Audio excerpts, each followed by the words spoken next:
नमस्कार दोस्तों, आप सभी का एक बार फिर से बहुत बहुत स्वागत है मेरे YouTube चैनल रोथिन्स अकाउंटेंसी क्लासेस पर। दोस्तों, जैसा कि मैंने आप लोगों से पिछला वीडियो में वादा किया था कि मैं आप लोगों को प्रोजेक्टेड बैलेंस शीट कैसे बनाया जाता है वर्किंग कैपिटल में ये सिखाऊंगा। तो आज का विषय यही होगा। आज मैं आप लोगों को प्रोजेक्टेड बैलेंस शीट के साथ साथ projected profit and loss account कैसे प्रिपेयर किया जाता है ये भी सिखाऊंगा। वीडियो में आगे बढ़ने से पहले दोस्तों, मेरा आप सभी से एक छोटा सा निवेदन है। अगर अभी तक आप लोगों ने मेरा चैनल को सब्सक्राइब नहीं किया है तो चैनल को सब्सक्राइब जरूर कर लीजिएगा और बेल आइकन को दबाना मत भूलिएगा। वीडियो अगर अच्छा लगता है तो इसे लाइक भी कीजिएगा, दोस्तों के बीच शेयर भी कीजिएगा और कमेंट करना मत भूलिएगा। आप लोग मुझे इंस्टाग्राम और फेसबुक में भी फॉलो कर सकते हैं। मेरा इंस्टाग्राम और फेसबुक का जो लिंक है मेरा चैनल पे दिया हुआ है और मैं वीडियो का डिस्क्रिप्शन बॉक्स पे भी दे दूंगा। दोस्तों, मैंने ऑलरेडी वर्किंग कैपिटल के ऊपर 4 वीडियो अपलोड किया है, 4 वीडियो मैंने बना दिया है। उसको आप लोग जरूर देख लीजिएगा। उसका भी लिंक मैं नीचे डिस्क्रिप्शन बॉक्स पे दे दूंगा, क्योंकि उस पर मैंने वर्किंग कैपिटल का कॉन्सेप्ट और जो भी प्रैक्टिकल प्रॉब्लम्स कैसे सॉल्व किया जाता है, एडवांस प्रैक्टिकल प्रॉब्लम जो जिसमें कि कई सारा एडजस्टमेंट्स होता है और क्रिटिकल एडजस्टमेंट होता है, उस सब के विषय में मैंने बताया है और करके भी दिखाया है। तो उसको आप लोग जरूर देख लीजिएगा। तो चलिए दोस्तों, आगे बढ़ते हैं। तो आज का जो विषय है projected balance sheet. Projected balance sheet ये भी एक मेथड है वर्किंग कैपिटल निकालने का। जैसे कि मैंने आप लोगों से डिस्कस किया था कि बैलेंस जो वर्किंग कैपिटल निकालने का मेथड है, कई सारा मेथड है। जैसे रिग्रेशन एनालिसिस मेथड है, फिर आप लोगों का फोरकास्टिंग मेथड है, फिर प्रोजेक्टेड बैलेंस शीट भी एक मेथड आता है, और ऑपरेटिंग साइकिल मेथड जिससे कि हम लोग बनाते हैं ऑपरेटिंग साइकिल मेथड। हालांकि परीक्षा में पूछा नहीं जाता है किसी मेथड के बारे में, लेकिन प्रोजेक्टेड बैलेंस शीट कभी कभार पूछता है। प्रोजेक्टेड बैलेंस शीट और projected profit and loss account कैसे प्रिपेयर किया जाता है इसके बारे में पूछा जाता है। तो ये जरूरी बन जाता है इसको सीखना। बहुत ही आसान है। प्रोजेक्टेड बैलेंस शीट क्या है इसको पहले समझिए। प्रोजेक्टेड बैलेंस शीट मतलब आप फ्यूचर का एक बैलेंस शीट फोरकास्ट कर रहे हैं। फोरकास्ट कैसे करेंगे? जो भी आपको एडजस्टमेंट दिया रहेगा उसी से आपको करंट जो एसेट्स है, लायबिलिटीज है, उसको निकालना है। पहले उसको निकाल के फिर आपको एक फोरकास्टेड बैलेंस शीट बनाना है। उसमें दोस्तों प्रॉफिट एंड लॉस अकाउंट भी बनाना पड़ेगा, forecasted profit and loss account. उससे फिर आपका वर्किंग कैपिटल निकल के आएगा उस बैलेंस शीट से, उस बैलेंस शीट का जो अमाउंट है। तो ये करके दिखाने से ज्यादा बेहतर होगा। मैं आप लोगों को करके दिखाता हूं, जिससे कि आप लोगों का कॉन्सेप्ट क्लियर हो जाएगा। तो अभी मैं कैमरा को बोलूंगा कॉपी की तरफ फोकस करने के लिए। तो देखिए दोस्तों, मैंने एक क्वेश्चन लिख लिया है। ये क्वेश्चन थोड़ा मैं आप लोगों को समझा देता हूं। From the following information you are required to prepare a projected balance sheet. ये देखिए, प्रोजेक्टेड बैलेंस शीट बनाने दिया है। And projected balance sheet profit and loss account, फिर projected profit and loss account भी आपको बनाना है। And then an estimate of working capital requirement, मतलब आपको प्रोजेक्टेड बैलेंस शीट भी बनाना है, projected profit and loss account भी बनाना है। तो पहले आपको projected profit and loss account बनाना पड़ेगा दोस्तों, उसके बाद आप लोग प्रोजेक्टेड बैलेंस शीट बना सकते हैं। तो देखिए क्या इन्फॉर्मेशन दिया गया है। Issued share capital, share capital है 2 लाख, 8% डिवेंचर दिया गया है 75,000, फिर फिक्स्ड एसेट दिया गया है 2 लाख। नीचे जो कॉस्ट स्ट्रक्चर है, मतलब ये मैंने ऑलरेडी आप लोगों से डिस्कस किया था।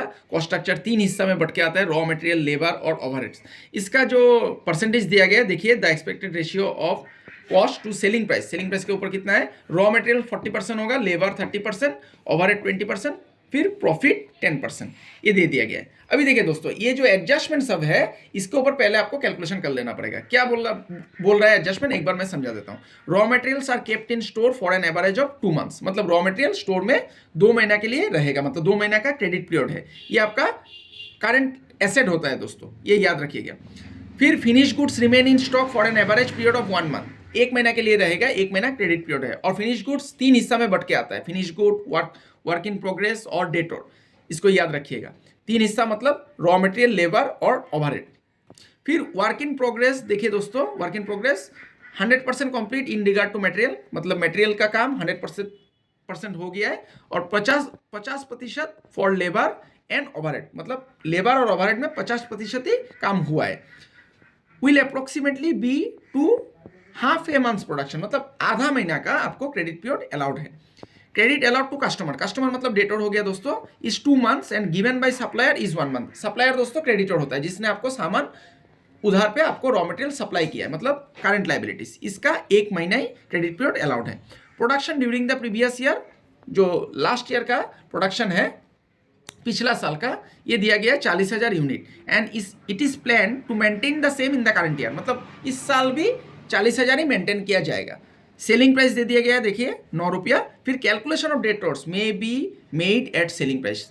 डेटोर का जो कैलकुलेशन होगा दोस्तों, मैंने आप लोगों को बोला था कि डेटोर का कैलकुलेशन हमेशा क्रेडिट सेल के ऊपर होता है और कॉस्ट के ऊपर होता है, लेकिन क्वेश्चन में अगर बोल देता है कि डेटोर का कैलकुलेशन सेलिंग प्राइस के ऊपर करना है, तब आप लोगों को सेलिंग प्राइस के ऊपर करना पड़ेगा। तो देखिए यहाँ पर वर्किंग कैपिटल जो निकालना है, मैंने पिछला वीडियो में जो मेथड बताया था उसमें हालांकि मेथड के बारे में नहीं बोला गया था, लेकिन जो मेथड हम लोग अप्लाई करता है वो ऑपरेटिंग साइकिल मेथड है।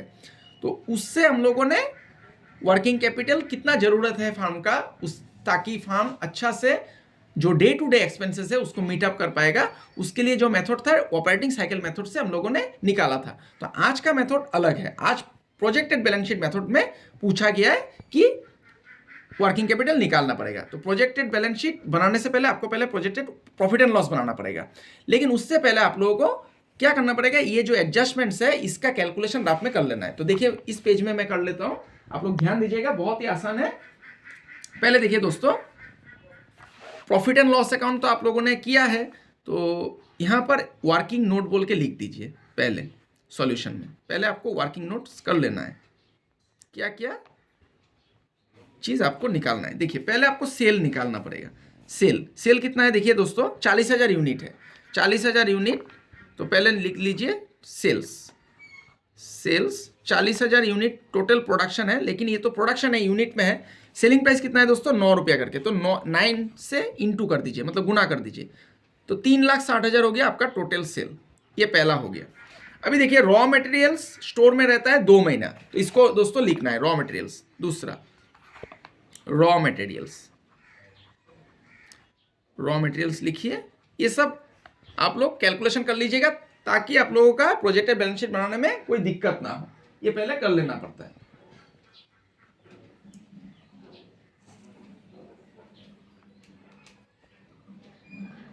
तो रॉ मटेरियल दोस्तों कितना है, देखिए आपका सेल हो गया 3,60,000, इसी के ऊपर हम लोग कैलकुलेशन कर देंगे। 3,60,000 का देखिए दोस्तों 40% रॉ मटेरियल में लगा है, तो 40 डिवाइडेड बाय 100।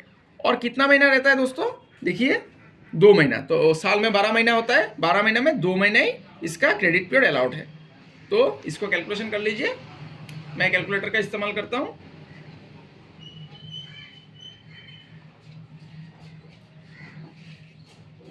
मैंने कैलकुलेटर निकाल लिया है,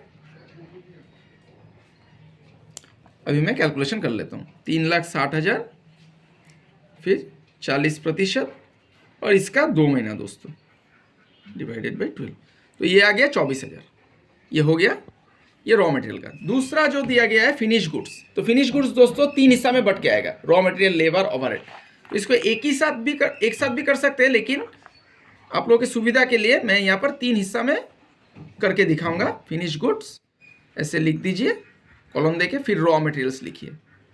रॉ मटेरियल्स जैसा कि हम लोग वर्किंग कैपिटल में जैसे करते हैं, जो ऑपरेटिंग साइकिल मेथड है, उसी तरह से यहाँ पर भी करेंगे। लेबर है, लेबर मतलब डायरेक्ट लेबर, जिसको कि आप लोग वेजेस भी बोल सकते हैं। ओवरहेड्स, तो देखिए दोस्तों इस पे 3,60,000 आपका टोटल सेल है, 3,60,000 लिख दीजिए ब्रैकेट में। फिर रॉ मटेरियल का 40% है, 40%। फिर इसका जो क्रेडिट पीरियड अलाउड है 1 महीना, तो 12 महीना में 1 महीना आपको लिखना है, ये ब्रैकेट क्लोज। फिर से 3,60,000 टोटल सेल्स है, सेल के ऊपर लेबर का कॉस्ट कितना है, मतलब कॉस्ट परसेंटेज 30%, 30 डिवाइडेड बाई 100। फिर 12 महीना में 1 महीना इसका क्रेडिट पीरियड है। फिर 3,60,000 टोटल सेल्स है, 3,60,000। फिर ओवरहेड्स का परसेंटेज है 20%, 20 डिवाइडेड बाई 100, फिर 1 महीना। फिर इसको कैलकुलेशन कर लीजिए, कैलकुलेटर निकाल लेता हूँ मैं। 3,60,000 इंटू 40%, फिर इंटू 1/12 डिवाइडेड बाई 12 कर देता हूँ। तो देखिए 12,000 हो गया, 12,000। फिर इसका हो गया दोस्तों 3,60,000, 30%। फिर इसका भी डिवाइडेड बाई 12 कर देता हूँ, 9,000। फिर इसका हो गया दोस्तों 3,60,000, फिर 20% फिर डिवाइडेड बाई 12, 6000। ये तीनों को जोड़ के लिख दीजिए, 6000 प्लस 9000 प्लस 12000, ये हो गया 27000। 27000 टोटल आपका फिनिश गुड्स है। ये प्रोजेक्टेड बैलेंस शीट में बिठाना पड़ेगा। अभी देखिए वर्क इन प्रोसेस मतलब वर्क इन प्रोग्रेस, इसका भी 3 हिस्सा में बट के आएगा। तो लिखिए वर्क इन प्रोग्रेस, या फिर वर्क इन प्रोसेस भी लिख सकते हैं आप लोग, वर्क इन प्रोग्रेस। ये मैंने लिख दिया। इसका भी 3 हिस्सा में बट के आएगा दोस्तों। रॉ मटेरियल्स पहले लिखिए, ये राफ साइड में, ये मतलब जब भी आप सॉल्यूशन करेंगे तब ये कैलकुलेशन पहले कर लीजिएगा। इससे क्या होता है, आपको बहुत सुविधा होगा प्रोजेक्टेड बैलेंस शीट बनाने में और projected profit and loss account बनाने में, और एग्जामिनर को भी सुविधा होगा आपका कॉपी चेक करने में, आपको फुल मार्क्स अलॉट कर देगा। लेबर आता है, फिर ओवरहेड्स, फिर इसको लिखिए दोस्तों। रॉ मटेरियल्स देखिए, टोटल सेल 3,60,000 है। 3,60,000 के ऊपर ही कैलकुलेशन होगा। 3,60,000 का 40% कॉस्ट परसेंटेज है, 40% लिख दीजिए। फिर इसका 100% काम कंप्लीट हुआ है तो 100 डिवाइडेड बाय 100 लिखने का कोई मतलब नहीं बनता है। हाफ ए मंथ्स प्रोडक्शन मतलब आधा महीना, ये देखिए will approximately be to half a month मतलब आधा महीना। तो 12 महीना में आपको आधा महीना 0.5, आधा महीना मतलब 15 दिन, 15 दिन का क्रेडिट पीरियड अलाउड है। तो 12 महीने में 0.5 आपको क्रेडिट पीरियड वो अलाउ कर रहा है। 3,60,000 फिर से लेबर का 30% है, 30 डिवाइडेड बाई 100, फिर आधा महीना इस यहाँ पर भी होगा। लेकिन यहाँ पे और एक चीज़ लिखना पड़ेगा दोस्तों, 50% ही काम संपूर्ण हुआ है। ये देखिए 50% फॉर लेबर एंड ओवरहेड, तो लेबर में 50% आपको देना पड़ेगा। 50% दे दिया। फिर से 3,60,000 ओवरहेड का है दोस्तों 20%, 20 डिवाइडेड बाई 100, फिर 0.5 इसका क्रेडिट पीरियड है, और इसमें भी दोस्तों 50% ही काम संपूर्ण हुआ है, तो इसको भी लिखना है। ऐसे लिख दीजिए। अभी कैलकुलेशन कीजिए। यहाँ पर मैं इक्वल साइन दे देता हूँ, फिर से कैलकुलेटर में निकाल लेता हूँ। 3,60,000 फिर 40%, और इसका दोस्तों 0.5 डिवाइडेड बाई 12, ये हो गया दोस्तों 6,000 पहला वाला। फिर दूसरा वाला लेबर का 3,60,000 इंटू 30%, फिर इसका 0.5 डिवाइडेड बाई 12, ये हो गया 4,500। इसका 50% 50% 2250। कैलकुलेटर दोस्तों आप लोगों को अलाउ किया जाएगा परीक्षा में, क्योंकि वर्किंग कैपिटल जो चैप्टर है ये 12 में भी है, लेकिन उसमें इस तरीके का वर्किंग कैपिटल रिक्वायरमेंट के बारे में पूछता नहीं है। ज़्यादातर अंडर ग्रेजुएट कोर्स और पोस्ट ग्रेजुएशन कोर्स में पूछा जाता है। तो 3,60,000 का 20% दोस्तों, फिर इंटू 5 डिवाइडेड बाई 12, ये 3,000 का 50%, ये हो गया दोस्तों 1,500। ये तीनों को जोड़ दीजिए, ये टोटल आ गया आपका वर्क इन प्रोग्रेस 2,250, फिर 6,000, 9,750 आपका टोटल वर्क इन प्रोग्रेस हो गया। इसको लिख दीजिए। अभी देखिए credit allowed to customer, customer मतलब डेटोर। तो डेटोर देखिए दोस्तों 3 हिस्सा में बट के आता है, लेकिन यहाँ पर क्वेश्चन में बोल दिया गया है, क्वेश्चन में दोस्तों यहाँ पर बोला है, ये देखिए आई नंबर जो एडजस्टमेंट है, calculation of debtors may be at selling price, मतलब डायरेक्ट आप सेलिंग प्राइस के ऊपर कर सकते हैं। ये जो 9 रुपया है मतलब आपको कॉस्ट में नहीं करना है। ऐसे भी आप देखने जाएंगे तो सेलिंग प्राइस यहाँ पर देखिए 4, 3, 7 और 2, 9 रुपया ही आ रहा है परसेंटेज में अगर देखेंगे तो। डायरेक्ट आप इसको 3 हिस्सा में बांटना नहीं है, इसको डायरेक्ट आप कर लीजिए डेटोर को। ये मैंने पिछला वीडियो में भी बोला था दोस्तों। तो डेटोर्स यहाँ पर ब्रैकेट दे दीजिए। 3,60,000 है टोटल आपका सेल्स, सेल के ऊपर कीजिए 3,60,000 का, ये टोटल आ गया दोस्तों 3,60,000। कैसे हुआ ये देखिए, 40,000 यूनिट है और 9 रुपये आपका सेलिंग प्राइस है। तो और कुछ नहीं करना है, और 9 से फिर से दोबारा आपको इंटू नहीं करना है। इंटू करने से आपका यूनिट है 40,000 यूनिट, 40,000 इंटू 9 रुपये आपका सेलिंग प्राइस है, ये यूनिट है, ये सेलिंग प्राइस है। तो 3,60,000 मैंने डायरेक्ट लिख दिया। अभी सीधा इसका आप लोग जो क्रेडिट पीरियड अलाउड है उसको कीजिए 2 महीना, 12 महीना में 2 महीना, इसको लिख दीजिए 3,60,000 इंटू 2/12। ये दोस्तों यूनिट के साथ मैंने यूनिट प्राइस इंटू कर दिया है। दोबारा से 9 से इंटू मत कीजिए। अगर करना है तो 40,000 इंटू 9 लिखिए, तो ये देखिए 60,000 आ गया डेटर्स, हो गया। अभी देखिए दोस्तों, जो बोला गया गिवन बाय सप्लायर, सप्लायर मतलब आपका क्रेडिटर, इसको भी लिख दीजिए क्रेडिटर्स। क्रेडिटर्स को कैलकुलेट कीजिए। क्रेडिटर दोस्तों रॉ मटेरियल के ऊपर कैलकुलेशन होता है, तो क्रेडिटर आप जो टोटल सेल है 3,60,000, इसको लिखिए 3,60,000। फिर रॉ मटेरियल क्रेडिटर कौन होता है, जिसने आपको रॉ मटेरियल सप्लाई किया है, तो इसका कैलकुलेशन रॉ मटेरियल के ऊपर होगा। रॉ मटेरियल 40% है, 40% लिख दीजिए। और इसका क्रेडिट पीरियड है दोस्तों 1 महीना, तो 12 महीना में 1 महीना, ये हो गया दोस्तों। इसका भी कैलकुलेशन कर लीजिए, 3,60,000 इंटू 40%, फिर डिवाइडेड बाई 12 कर दीजिए, 12,000, ये हो गया दोस्तों। सब कैलकुलेशन हम लोगों ने कर लिया है, ये वर्किंग नोट का सब कर लिया। अभी हम लोग क्या करेंगे, पहले projected profit and loss account बनाएंगे, उसके बाद प्रोजेक्टेड बैलेंस शीट बनाएंगे, फिर वहां से प्रोजेक्टेड बैलेंस शीट से वर्किंग कैपिटल निकल के आएगा। तो इस पेज पे मैंने दोस्तों सब कैलकुलेशन किया है, तो मैं दूसरा पेज में आप लोगों को projected profit and loss account बना के दिखाता हूं, उसके बाद प्रोजेक्टेड बैलेंस शीट, फिर आप लोग आसानी से प्रोजेक्टेड बैलेंस शीट से वर्किंग कैपिटल निकाल पाएंगे। तो देखिए बने रहिए वीडियो में। तो मैं projected profit and loss account बनाने जा रहा हूं, ये देखिए projected profit and loss account, ऐसे लिख दीजिए प्रॉफिट एंड लॉस अकाउंट। इसमें कुछ नहीं करना, जैसा प्रॉफिट एंड लॉस अकाउंट का फॉर्मेट होता है दोस्तों वैसे लिखिए। आप लोग पेंसिल और स्केल का इस्तेमाल कीजिएगा, मैं कलम से लाइन खींच रहा हूं। तो देखिए राइट हैंड साइड पे क्रेडिट लिख दीजिए, लेफ्ट हैंड साइड पे डेबिट लिख दीजिए, यहां पर पार्टिकुलर्स लिखिए, पार्टिकुलर्स, फिर यहां पर अमाउंट रुपीस, ये सिंबल दे देने से भी चलेगा, पार्टिकुलर्स। तो देखिए दोस्तों, पहले आप सोचिए कि प्रॉफिट एंड लॉस से पहले क्या बनता है। प्रॉफिट एंड लॉस से पहले बनता है ट्रेडिंग अकाउंट। ट्रेडिंग अकाउंट से हम लोगों को ग्रॉस प्रॉफिट या फिर ग्रॉस लॉस निकल के आता है, ग्रॉस प्रॉफिट या फिर ग्रॉस लॉस मिलता है हम लोगों को। तो पहले आपको ट्रेडिंग अकाउंट ही यहाँ पे बनाना है। तो पहले क्या करना पड़ेगा, देखिए ट्रेडिंग अकाउंट के बारे में भी, जो फाइनल अकाउंट है उसके ऊपर मैंने कई सारा वीडियोस बनाया है, उसको आप लोग देख लीजिएगा। तो ट्रेडिंग अकाउंट में मूलतः 4 चीज पहले आता है। पहले आता है ओपनिंग स्टॉक, फिर परचेजेस, फिर सेल्स, फिर क्लोजिंग स्टॉक। लेकिन यहाँ में दोस्तों थोड़ा अलग टाइप का होगा। यहाँ पर पहले हम लोगों के पास ओपनिंग स्टॉक नहीं है, क्लोजिंग स्टॉक भी नहीं है। क्लोजिंग स्टॉक है लेकिन परचेजेस नहीं है। परचेजेस मतलब आपका क्रेडिटर है, लेकिन उस पर आपको नहीं जाना है। यहाँ पर क्या करना है दोस्तों, आप लोगों को मैं सहज पद्धति सिखा देता हूँ। पहले आप लोग सेल्स लिखिए, जो सेल्स लिखना है। सेल्स कितना था दोस्तों, यहाँ पर हम लोगों ने कैलकुलेशन किया था 3,60,000, ये देखिए इसको लिख दीजिए पहले सेल्स 3,60,000। अभी क्या कीजिए, जो ओपनिंग स्टॉक परचेज है ये सब एक ही साथ आ जाएगा कॉस्ट ऑफ गुड्स सोल्ड के अंदर। कॉस्ट ऑफ गुड्स सोल्ड का फॉर्मूला होता है दोस्तों opening stock plus purchases plus direct expenses minus closing stock. दोबारा दोहरा देता हूं, कॉस्ट ऑफ गुड्स सोल्ड का फॉर्मूला होता है opening stock plus purchases plus direct expenses minus closing stock.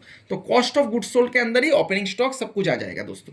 तो यहां पर कॉस्ट ऑफ गुड्स सोल्ड लिख दीजिए, कॉस्ट ऑफ गुड्स सोल्ड। इसमें क्या कीजिए दोस्तों, जो ओपनिंग स्टॉक था मतलब रॉ मटेरियल्स का, इसमें 3 हिस्सा में बट के आएगा। ये जो रॉ मटेरियल, लेबर और ओवरहेड। रॉ मटेरियल देखिए आपका ओपनिंग स्टॉक में आ जाएगा, जो लेबर है ये डायरेक्ट एक्सपेंसेस हो जाएगा, ओवरहेड भी आ जाएगा, सब कुछ खर्चा। और रॉ मटेरियल जो परचेज किया आपने, रॉ मटेरियल इसमें सब कुछ आ जाएगा। ओपनिंग स्टॉक यहाँ में नहीं है दोस्तों, रॉ मटेरियल जो परचेजेस है ये है रॉ मटेरियल, ये परचेजेस, और ओवरहेड और लेबर ये आपका डायरेक्ट एक्सपेंसेस हो जाएगा। तो कॉस्ट ऑफ गुड्स सोल्ड के अंदर आ जाएगा दोस्तों। तो इसको लिख दीजिए रॉ मटेरियल्स। पहले 3 हिस्सा में आपको लिखना है, रॉ मटेरियल्स, फिर लिखिए लेबर, फिर लिखिए ओवरहेड्स। ये देखिए दोस्तों, इसका डायरेक्ट कॉस्ट परसेंटेज आपको निकालना है। कॉस्ट परसेंटेज मतलब आपका सेल कितना था 3,60,000, ये 3,60,000 का कितना है दोस्तों 40% है रॉ मटेरियल। तो 40% आपको कैलकुलेशन करना है। 3,60,000 का 40%, ये हो गया 1,44,000। 1,44,000 आप लिख दीजिए। फिर 3,60,000 का ही आपको क्या करना है, लेबर कितना था दोस्तों 30%, फिर 30% आपको कैलकुलेशन करना है। 3,60,000 का 3,60,000 का 30% आपको कैलकुलेशन करना है, 1,08,000 हो गया दोस्तों। अभी देखिए ओवरहेड्स कितना है 20%, इसका भी 3,60,000 जो सेल है इसके ऊपर ही कैलकुलेशन करना है 20%। ये हो गया 72,000। ये देखिए इसमें कॉस्ट ऑफ गुड्स सोल्ड में दोस्तों opening stock, purchases minus closing stock, यहाँ पर तो क्लोजिंग स्टॉक नहीं है तो सेल हो गया, सब कुछ आ गया दोस्तों। तो इसको एक ही फॉर्मूला में हम लोगों ने लिख दिया। तो ऐसे आप लोगों को करना है। तो यहाँ पर अभी देखिए ग्रॉस प्रॉफिट निकल के आएगा 3,60,000 है। अभी डेबिट में जोड़िए कितना है, क्रेडिट ज्यादा होगा तो डेबिट में ग्रॉस प्रॉफिट, डेबिट ज्यादा होगा तो क्रेडिट में ग्रॉस लॉस होगा। तो हम लोग का दिखाई पड़ रहा है कि क्रेडिट ज्यादा है। फिर भी एक बार देख लेता हूँ जोड़ के, 1,44,000 डेबिट में, फिर 1,08,000, फिर हो गया दोस्तों 72,000। ये हो गया 3,24,000। देखिए डेबिट में 3,24,000 तो क्रेडिट में ज्यादा है दोस्तों। 3,60,000 से 3,24,000 को माइनस कीजिए, ये हो गया 36,000। ये आपका ग्रॉस प्रॉफिट आ गया। टू ग्रॉस प्रॉफिट बोल के लिखिए,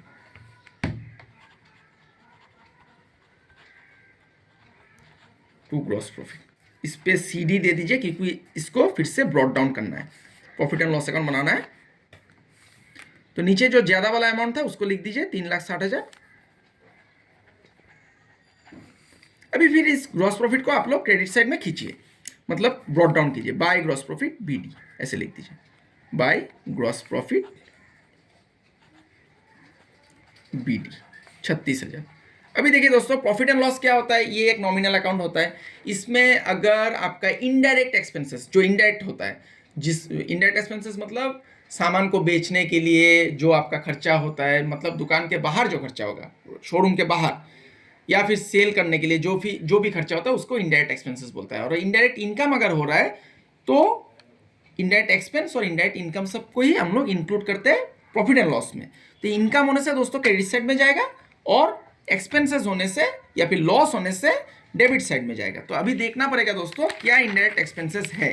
तो ये देखिए जो आपको बैलेंस शीट का एक जो मतलब एक्सट्रैक्ट दिया गया था, इसमें देखिए 8% डिवेंचर है, मतलब 8% आपको इंटरेस्ट देना है डिवेंचर के ऊपर। तो ये आपका फर्म के लिए लॉस हो गया है, डिवेंचर के ऊपर आपको इंटरेस्ट देना है, तो ये लॉस होता है। तो लॉस होने से दोस्तों डेबिट साइड में जाएगा। तो इसको लिखना है to interest on debentures, interest on debentures. तो देखिए दोस्तों इंटरेस्ट ऑन डिवेंचर लिखना है। तो डिवेंचर कितना था दोस्तों, देख लीजिए एक बार, 75,000। 75,000 के ऊपर आपको 8% कैलकुलेशन करना है। तो ब्रैकेट में मैं लिख देता हूं 75,000, इसका 8%। तो 75,000 का 8% निकाल लीजिए, 6,000।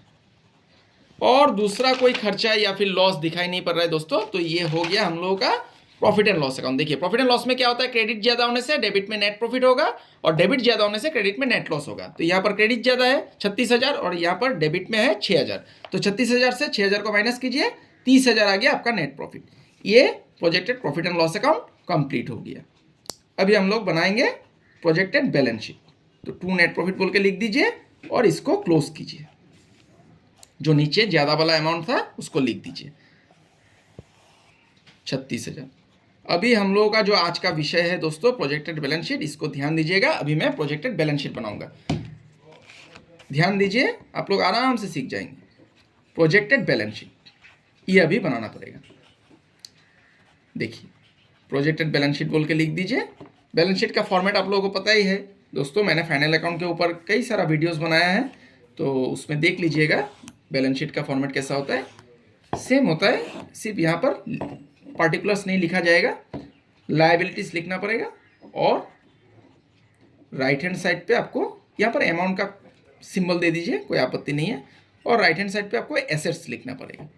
तो देखिए दोस्तों पहले अभी आप क्वेश्चन देख लीजिए। Issued share capital, share capital जो कि आपका फार्म का कैपिटल होता है, ये लायबिलिटीज है। फिक्स्ड कैपिटल मतलब नॉन करेंट लायबिलिटीज। तो शेयर कैपिटल बोल के लिख दीजिए। इशूड शेयर कैपिटल लिखने का जरूरत नहीं है, शेयर कैपिटल सिर्फ लिखने से हो जाएगा। शेयर कैपिटल देखिए 2 लाख रुपया है, ये आपका लायबिलिटीज हो गया 2 लाख। फिर दोस्तों जो 8% डिवेंचर है ये आपका लायबिलिटीज है, 8% डिवेंचर, इसको भी लिख दीजिए। इसका 75,000 है, इसको लिख दीजिए। फिर फिक्स्ड एसेट्स, फिक्स्ड एसेट तो एसेट शब्द से ही पता लग रहा है, तो फिक्स्ड एसेट्स एसेट है, इसको लिख दीजिए। फिक्स्ड एसेट्स ये है दोस्तों 2 लाख। अभी आपने जो कैलकुलेशन किया था दोस्तों, ये जो वर्किंग नोट का ये सब कैलकुलेशन किया था, ये सब अभी लिखना पड़ेगा। इसको अभी ध्यान दीजिएगा, जो करंट एसेट्स है, अभी देखिए करंट एसेट्स, फिक्स्ड एसेट हो गया दोस्तों, अभी करंट एसेट लिखेंगे हम लोग। करंट एसेट्स, अभी आपने जो कैलकुलेशन किया था दोस्तों, ये सबको लिखना पड़ेगा। ये देखिए रॉ मटेरियल्स, रॉ मटेरियल्स मतलब आपका स्टॉक, इसको स्टॉक बोल के लिख दीजिए। ये 24,000 है, 24,000। इसको आप इनर कॉलम में भी लिख सकते हैं, सब कुछ इनर कॉलम में लिख के करंट एसेट को, तब सुविधा हो जाएगा आपको वर्किंग कैपिटल निकालने में। सबको इनर कॉलम में लिख दीजिए। स्टॉक 24,000 हो गया। फिर है दोस्तों finish goods, finish good total है 27,000, ये देखिए 27,000, ये 27,000 लिख दीजिए। फिनिश गुड्स, फिनिश्ड गुड्स, ये हो गया 27,000, इसको आप लोग लिख दीजिए। फिर हो गया दोस्तों वर्क इन प्रोग्रेस, ये भी करंट एसेट है 9750, इसको लिखना पड़ेगा work in progress, work in progress 9750। फिर दोस्तों है डेटोर, डेटोर भी आपका करंट एसेट होता है, डेटोर्स को लिख दीजिए। डेटोर्स 60,000।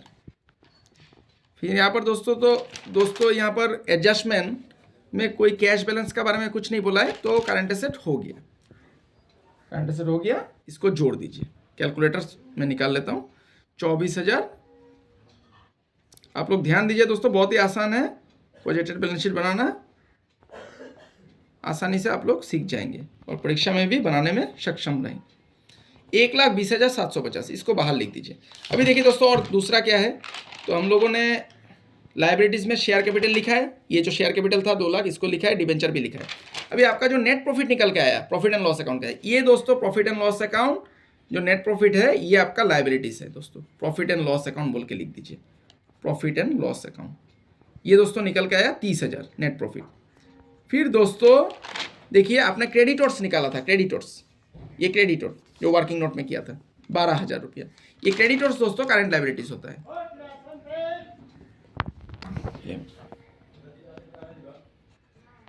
क्रेडिटर्स देखिए कितना है दोस्तों, 12,000, ये 12,000 हम लोगों ने निकाला था, इसको लिख दीजिए।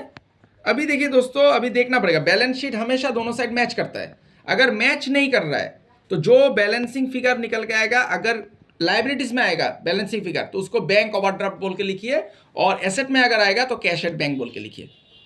दोबारा मैं दोहरा देता हूं, बैलेंस शीट हमेशा दोनों साइड मैच करता है, लेकिन प्रोजेक्टेड बैलेंस शीट में आपका दोनों साइड मैच कभी नहीं करेगा, कभी भी प्रोजेक्टेड बैलेंस शीट में आपका दोनों साइड मैच नहीं करेगा। अगर एसेट साइड ज्यादा है तो लाइबिलिटी साइड में निकल के आएगा बैंक ओवरड्राफ्ट, जो कि आपका बैलेंसिंग फिगर होगा, और लाइबिलिटी साइड अगर ज्यादा होता है तो आपका एसेट साइड में कैश एट बैंक निकल के आएगा, जो कि आपका बैलेंसिंग फिगर होगा। तो अभी हम लोगों को देखना पड़ेगा कौन सा साइड ज्यादा है। तो देखिए यहाँ पर दिखाई पड़ रहा है 3,20,750, देखिए 2 लाख, फिर 1,20,750, ये राफ में मैं लिख देता हूँ 3,20,750, ये एसेट साइड में। अभी लाइबिलिटी साइड में देखिए दोस्तों, जोड़ के कितना होता है, 2 लाख, फिर 75,000, फिर 30,000, फिर हो गया दोस्तों 12,000। ये देखिए दोस्तों 3,17,000 आ रहा है, और एसेट साइड में है 3,20,750, तो डिफरेंस कितना आ रहा है, एसेट साइड ज्यादा है आपका, 3,20,750 माइनस कर दीजिए 3,20,750, ये हो गया दोस्तों 3,750। ये आपका बैलेंसिंग फिगर होगा, इसको लिखना पड़ेगा बैंक ओवरड्राफ्ट, नहीं तो आपका बैलेंस शीट मैच, कभी भी प्रोजेक्टेड बैलेंस शीट मैच नहीं करेगा दोस्तों। इसको B/F बैलेंसिंग फिगर लिख दीजिए। ये हो गया आपका प्रोजेक्टेड बैलेंस शीट। देखिए इससे अभी हम लोग जो करंट लाइबिलिटीज निकालने दिया है, करंट लाइबिलिटीज को निकालेंगे। 3,20,750 लिख दीजिए। अभी करंट लाइबिलिटीज को हम लोग इससे निकालेंगे। अभी वर्किंग कैपिटल मैं दोस्तों यहां पर कर लेता हूं। देखिए वर्किंग कैपिटल का फॉर्मूला क्या है दोस्तों, आप लोगों को मैंने दिया था वर्किंग कैपिटल का formula, current assets minus current liabilities. तो देखिए, तो करंट एसेट कितना है दोस्तों, यहां पर हम लोगों ने टोटल किया है करंट एसेट, देखिए 1,20,750, ये करंट एसेट है, सभी करंट एसेट है, stock, finish goods, work in progress, detour. तो इसको दोबारा से करने का कोई जरूरत नहीं है, 1,20,750 लिख दीजिए। हो गया दोस्तों। अभी देखिए करंट लाइबिलिटीज क्या क्या होगा। करंट लाइबिलिटीज देखिए क्रेडिटर है, क्रेडिटर करंट लाइबिलिटीज है, और बैंक ओवरड्राफ्ट करंट लाइबिलिटीज है, तो ये दोनों को माइनस करना पड़ेगा। Current assets minus current liabilities होता है दोस्तों फॉर्मूला करंट वर्किंग कैपिटल का। तो 12,000 आपका हो गया, ये 12,000 हो गया क्रेडिटर 12,000, और बैंक ओवरड्राफ्ट 3,750, करंट लाइबिलिटीज को आपको माइनस करना है। 3750। ये देखिए, अभी इससे माइनस कीजिए, वर्किंग कैपिटल आपका निकल के आ जाएगा 1,20,750 माइनस 12,000 माइनस 3750। ये देखिए 1,05,000, ये आपका वर्किंग कैपिटल है। देखिए कितना आसानी से निकल गया प्रोजेक्टेड बैलेंस शीट से। ये मेथड है, प्रोजेक्टेड बैलेंस शीट से आपको निकालना पड़ा, क्योंकि प्रोजेक्टेड बैलेंस शीट में देखिए दोस्तों, बैंक ओवरड्राफ्ट निकल के आया था, ये हिडन था, इसको हम लोगों ने निकाला प्रोजेक्टेड बैलेंस शीट से। तो प्रोजेक्टेड बैलेंस शीट से हम लोगों ने आज वर्किंग कैपिटल कैसे निकाला जाता है, इसको हम लोगों ने सीखा है। ये था क्वेश्चन, ये इसका वर्किंग नोट है, आप लोग एक बार स्क्रीनशॉट ले लीजिएगा। ये क्वेश्चन है, क्वेश्चन को स्क्रीनशॉट ले लीजिएगा, फिर